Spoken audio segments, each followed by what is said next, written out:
Agora diz uma coisa, você deu o exemplo aí do rapaz que escreveu o poema para a namorada, né? E depois deu a Uhum, briga toda.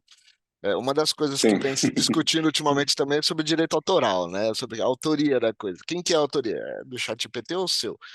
Eu estou entendendo que talvez a gente esteja num ponto também de mudança de paradigmas do que é uma autoria, né?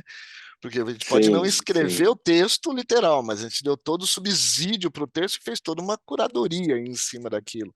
Então, isso talvez comece a quebrar um pouco essas discussões, porque eu sei que ChatGPT já está dando problema nos Estados Unidos, já foi bloqueado por escolas, aqui tem discussão em meio acadêmico, você está mais dentro do meio acadêmico, você deve saber mais disso, pessoas, não vai usar porque o texto não vai ser seu.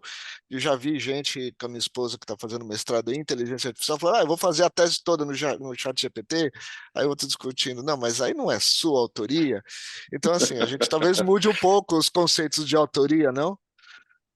Deixa eu antes, Sim, internet, deixa eu fala. só complementar a pergunta do Márcio aqui, já deixo para você Claro, responder tudo, porque eu acho que está conectado. sim. Não tem só essa Uhum, questão de direitos autorais, mas tem uma questão ética permeando isso tudo, né? E sim. aí também vem, estamos já sendo regulados? Existe alguma coisa no Brasil que regule isso? Ou até mesmo algum exemplo de fora do país? Vamos lá. Tem uma questão ética profunda e necessária de ser discutida, importante, séria. O ChatGPT, muita, quase tudo que ele vai criar, né? Quase tudo, mas muita coisa que ele criar, se você procurar ipsiliteris, né, descritivo, nessa ordem, esses termos aqui existem, você não vai encontrar, né, porque ele criou aquilo ali, né, mas ele criou do zero, ele criou baseado nos parâmetros que ele foi treinado. O GPT-3, por exemplo, que é o modelo sobre o qual o ChatGPT é criado, ele é alimentado com bilhões de parâmetros de texto, né? Esse bilhões de parâmetros de texto tem textos de um monte de gente. E e aí entra a complexidade do direito autoral, porque assim, se eu escrevo um texto diferente de outra pessoa, isso não é plágio. Se esse texto tem características claras de estilo que foram copiados, ou se trechos idênticos copiados, trechos idênticos o ChatGPT dificilmente vai cometer, a não ser que eu peça para ele, né? A não ser que eu dê um comando bem pobre, ou peça que ele traga uma menção, né? Mas estilos, claramente, ele copia. Assim como as inteligências artificiais de imagem, elas copiam estilos claramente. Você pode ver claramente que quem tem uma obra consistentemente com esse estilo é o autor X. Então, o autor X foi plagiado aqui. Essa obra se parece com todas as outras dele. Alguém tentando imitar o estilo dele, alguém que nesse caso é uma máquina, está plagiando ele, está plagiando o estilo que ele criou. E a máquina, para ter criado com aquele estilo, ela foi alimentada para aquele estilo. Então a gente está entrando numa possibilidade aí, que seria. A gente teria que pegar, por exemplo, o ChatGPT te dá uma resposta de algo que está num documento científico. Quem produzir esse documento científico talvez devesse receber um milésimo ali do processo, do valor que está sendo pago para aquilo. Então, o ChatGPT Plus, estou pagando lá $20 por mês. Eu sou pagante do ChatGPT Plus, né? Eu fiz uma pergunta que ela usa dados de uma pesquisa científica. Talvez alguns centavos que eu paguei devesse ir. E aí milhões de pessoas usando, né? E centavos, a pessoa pudesse ganhar até milhões. Né? Agora, isso pesquisa científica está numa base organizada, você tem as menções, você tem etc. Né? Agora, e textos? Eu estou usando um trecho da obra de Tolkien para pagar royalties para a família do Tolkien, eu estou usando um trecho da obra de Machado de Assis e isso já é domínio público. Quer dizer, eu estou copiando um estilo de alguém e isso tem direito autoral protegido, então a gente vai ter que começar a proteger estilos ao invés de obras, né? E aí a gente tem que criar um sistema global que permita isso. E a gente está, isso acabou de começar, a gente está anos-luz de ter alguma coisa parecida com isso, mas precisaria ser criada alguma coisa assim para a gente de fato remunerar a produção originária de conhecimento, porque se ninguém mais está produzindo conhecimento original, a gente vai viver uma recombinação do que já existe, a gente vai ter, ao invés da gente entrar numa ideia de iluminismo, né, porque a inteligência artificial tem potencial da gente entrar numa era de criatividade exponencial, que é a máquina cria, eu pego o input da máquina, crio em cima daquilo, devolvo, ela cria em cima daquilo, me devolve, e nessa combinação a gente acelera a criatividade de uma forma que não era possível o humano sozinho. A gente pode entrar numa área de criatividade exponencial. Agora, se eu inibo as pessoas de continuarem criando, né, em cima do que já existe. Que toda pesquisa acadêmica ela é isso, ela vai criar em cima de quem já existe. Só eu dou créditos para quem é novo, para quem fez alguma coisa nova, a pessoa pode patentear, pode montar uma empresa. Isso agora, todo conhecimento vai ser usado, ninguém vai ser acreditado por isso, ninguém mais quer produzir conhecimento novo. A gente entra numa novidade das trevas governado pela inteligência artificial. Vai ficar aqueles filmes que as pessoas são todas pobres e tem uma inteligência artificial dominando. Vai virar uma distopia futurística nesse sentido. Então tem que ter uma regulação das IAs que olha esse tipo de coisa. Na China existe uma regulação de IA, né? E se eles percebem que a inteligência artificial está prejudicando a vida do indivíduo de alguma forma, a empresa não pode colocar essa inteligência artificial em produção. A empresa, inclusive, desfaz a China, como controlada pelo governo, ela desfaz essa empresa, inclusive, né? Engraçado que a gente fala tanto da censura da China, a China está lidando com essa questão ética, protegendo o indivíduo antes de outras nações. Tem uma discussão grande na Europa sobre isso, e ela bate numa questão de economia, de uma política global, porque se for colocado lá na Europa, a todas as empresas americanas que querem ter sede na Europa, como é que elas vão ter que se adequar? Os Estados Unidos não está muito preocupado, apesar de se debater muito, não está muito preocupado em regular esse tipo de coisa. No Brasil, tentou-se colocar um marco da inteligência artificial, ainda bem que não foi adiante, porque ele não teve especialistas participando, né? Aí foi feita uma abertura para especialistas opinarem, e aí vários elementos da sociedade civil, pesquisadores, etc., se dispuseram a colaborar, né? Criou um comitê multidisciplinar, e isso até onde eu sei, está parado, deveria avançar para a gente ter uma regulamentação de inteligência artificial. Agora, a gente também não vai conseguir de uma hora para outra regular tudo. Acho que o que a China fez de regular o impacto na vida do indivíduo, que é uma coisa relativamente simples. Olha, essa IA é nociva. Ou se essa IA não mudar aqui assim, ela não pode ser colocada em produção, né? Eu dou sempre exemplo em aulas nos Estados Unidos, e são casos reais, né? Duas empresas de crédito diferentes, uma resolveu dar crédito da seguinte maneira: a partir de hoje não é mais gente que dá crédito, é um sistema de inteligência artificial. Como é que eles treinaram esse sistema de inteligência artificial? Pegaram todos os pedidos de crédito e separaram. Esses foram aprovados, esses foram reprovados.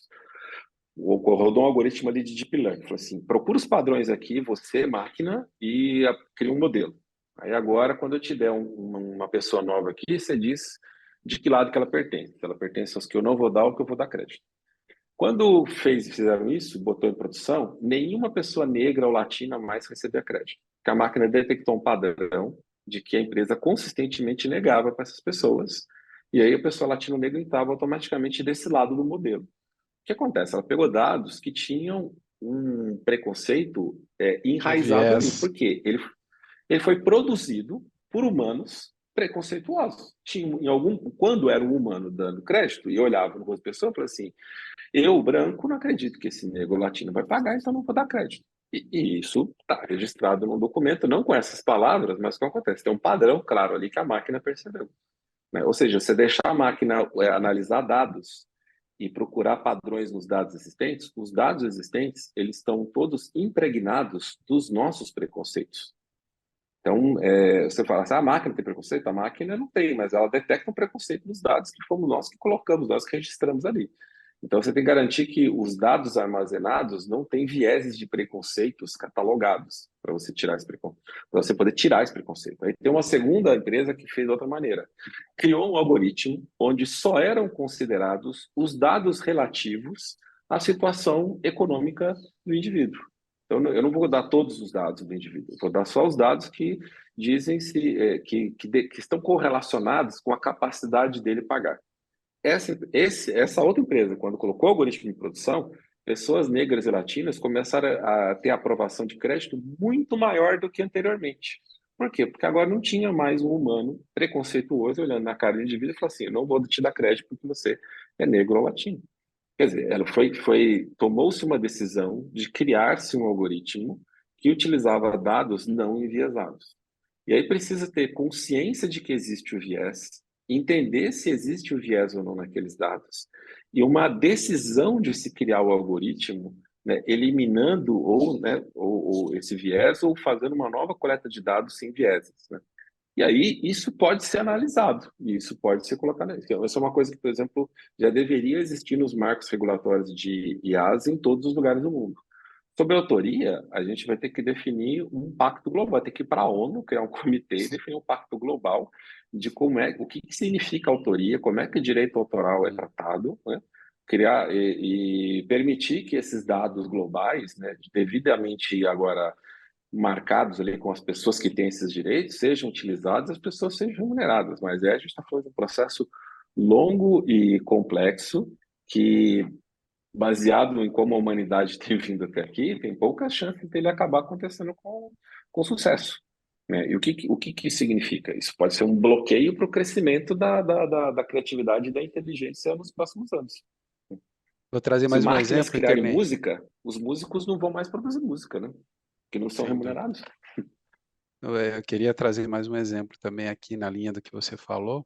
A Amazon descontinuou uma inteligência artificial que fazia análise de currículos porque era sexista. Então, tendia a contratar muito mais homem do que mulher, Que né? foi usada Isso uma foi base de lá, dados isso onde já foi se em discriminava mulheres, 2018, né? 19, É, exato. E acho que sim. essa questão não é uma questão fácil, nem um pouco, né? A gente vê grandes artistas, você pega Goya, pintor, que bebia muito na fonte de Velázquez. Então você vê obras, inclusive, que são parecidas, né? Mas um especialista vai saber analisar isso. Eu acho que é uma questão realmente muito difícil, muito complexa, porque a E gente que agora entra aprende numa de escala, outros, né? né? Ele Exato. vai entrar numa escala agora, porque É. assim, eu sem saber que eu estou plagiando um artista, eu peço para ele criar um negócio, ele plagiou um artista, eu publiquei. Antes, pelo menos, tinha a intenção, né? Agora não tem intenção. Se não tem intenção no indivíduo, quem eu responsabilizo? Porque um crime foi cometido, né? Então, quem que tem o dolo disso? É o criador da AI. Então, isso tem que se regulamentar as AIs para evitar que esse tipo de coisa ocorra.